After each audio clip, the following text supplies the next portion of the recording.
Boa tarde, Diana. Boa tarde, candidato. Sejam bem-vindos ao Voz do Litoral. Boa tarde, Antônia. Boa tarde a você que nos acompanha. A TVCI segue com a rodada de entrevistas com os candidatos à Prefeitura de Paranaguá. A duração é de 10 minutos, 9 para dar respostas às nossas perguntas e 1 minuto para as considerações finais. Antes de entrar no estúdio, o candidato apresenta resultado de exame do coronavírus e a escolha das perguntas é feita da seguinte forma. As perguntas feitas pelo Departamento de Jornalismo e também enviadas por telespectadores foram impressas e lacradas em envelopes como esses que eu tenho nas minhas mãos e os candidatos escolhem os números dos envelopes e os mesmos são abertos em estúdio ao vivo. As regras da entrevista foram definidas em reunião com os candidatos no dia 2 de outubro via Google Meet. A ordem das entrevistas foi definida por sorteio no dia da reunião e nessa segunda-feira, aqui no Voz do Litoral, a gente entrevista o candidato Fabiano Vicente Elias. Candidato, boa tarde. Eu começo já com a primeira pergunta. Abrindo o primeiro envelope, a gente fala de esporte. Alguns atletas se queixam da falta de apoio financeiro, principalmente no que se refere às viagens para participar de competições. O senhor acredita que a Prefeitura pode dar um incentivo maior a esses atletas? Candidato, você tem 10 minutos a partir de agora. Boa tarde, Diana. Boa tarde a todos aqui da TVCI. Um abraço especial à Débora, ao Tony, nossa grande lenda. Para você que está nos assistindo, um abraço à minha família e ao nosso pessoal de trabalho, nosso pessoal de campanha, especialmente ao meu vice Mike e à Melissa, que tem coordenado o nosso trabalho. Em relação ao esporte, Diana, eu fico bem tranquilo, porque em 2011 eu fui presidente da Fundação Municipal de Esportes e fizemos um trabalho excelente na Fundação. Atendemos mais de 19 projetos. É importantíssimo que a Prefeitura, através da Fundação ou da Secretaria de Esporte, forneça toda a condição necessária para atender especialmente o esporte amador, aquele esporte de formação. Então, a disseminação das escolinhas, a ocupação dos espaços públicos com atividades correlatas ao esporte e o auxílio às formações de competição são imprescindíveis. Na nossa gestão, não faltará exatamente aquilo que nós já fizemos à Fundação de Esportes. Eu tenho a história sobre isso, eu tenho realizações nessa área, eu sei trabalhar com esporte e nós já provamos que isso é possível. Realizar uma atividade esportiva é importantíssima e nós faremos isso funcionar de todas as formas e faremos o incentivo às viagens. Inclusive, tenho no nosso currículo a fase macro-regional dos Jogos Escolares em Paranaguá, em 2011, e o envio, por exemplo, da maior delegação de Karatê para um evento internacional em Foz do Iguaçu, foi durante a nossa gestão. Então, nós não temos problema nenhum em auxiliar o esporte em Paranaguá e sabemos como fazer. Candidato, teria mais 20 segundos. O senhor quer passar para a próxima pergunta? Vamos passar para a próxima pergunta para tentar responder o máximo possível. Certo. Infraestrutura. Quando a gente fala em infraestrutura, na sua opinião, quais são os problemas mais sérios a serem resolvidos na cidade de Paranaguá? É falta de planejamento. Paranaguá não possui nos últimos anos uma estrutura viária adequada a atender o crescimento do movimento pesado do Porto de Paranaguá, nem o aumento de veículos e muito menos tem uma proposta séria de mobilidade urbana. Nós precisamos, na cidade, constituir vias arteriais, vias coletoras e amplificar a disseminação do comércio e dos serviços públicos. A população com serviços públicos, comércio e serviços bancários mais próximos de suas residências tem menos necessidade de se locomover e transitar por dentro da cidade. Isso evita engarrafamentos e evita problemas.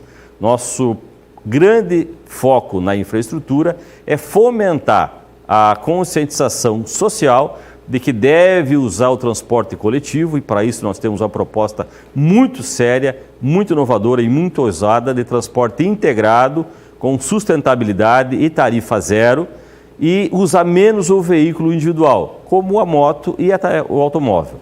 A infraestrutura, se for bem trabalhada, com a ampliação das marginais da Ayrton Senna, a construção da Avenida Beira-Mar, a construção da nova Avenida Iboguaçu, o asfaltamento e urbanização da Tílio Fontana e a construção da Ponte do Valadares com a urbanização da ilha vão ajudar a cidade a crescer e a se movimentar mais rápido. Certo. O candidato teria mais 30 segundos, mas o senhor já disse que prefere que siga, né? Turismo. A Rua da Praia é um dos principais pontos turísticos de Paranaguá. Mas circulando pelo local, a gente percebe que as placas dos estabelecimentos não têm um padrão, o que polui visualmente o cenário. Além disso, muitos casarões precisam de restauro. Como melhorar a aparência daquela região? O programa que nós temos para o turismo envolve todo o replanejamento da estrutura do centro histórico.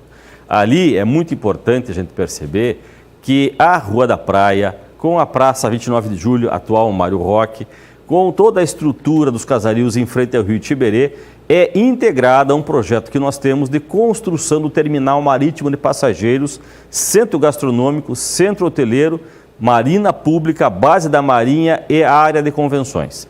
Então, isso tudo é na sequência da Rua Benjamin Constant, na Baixada do Furado, ali do Baixio do Furado, em frente à Ilha da Cutinga. E toda essa estruturação do turismo passa necessariamente por uma normatização do sistema. Precisamos normatizar o uso das marcas de cada estabelecimento comercial, potencializar essa riqueza que nós temos dos casarios em estilo colonial e português e aumentar o interesse turístico nessa região, porque é a nossa grande joia urbanística para o turismo em Paranaguá. Isso é muito importante e eu acho que um fomento em incentivos tributários, além disso, um planejamento sério, pautado por especialistas na área, aliada à estrutura que nós criamos de turismo sustentável, vai dar o necessário alavancamento ao turismo naquela região.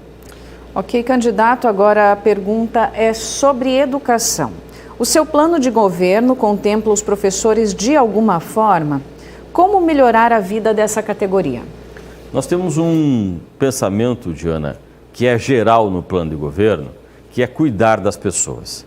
E para nós, cuidar das pessoas é também aumentar o cuidado e a responsabilidade que nós temos com o servidor público.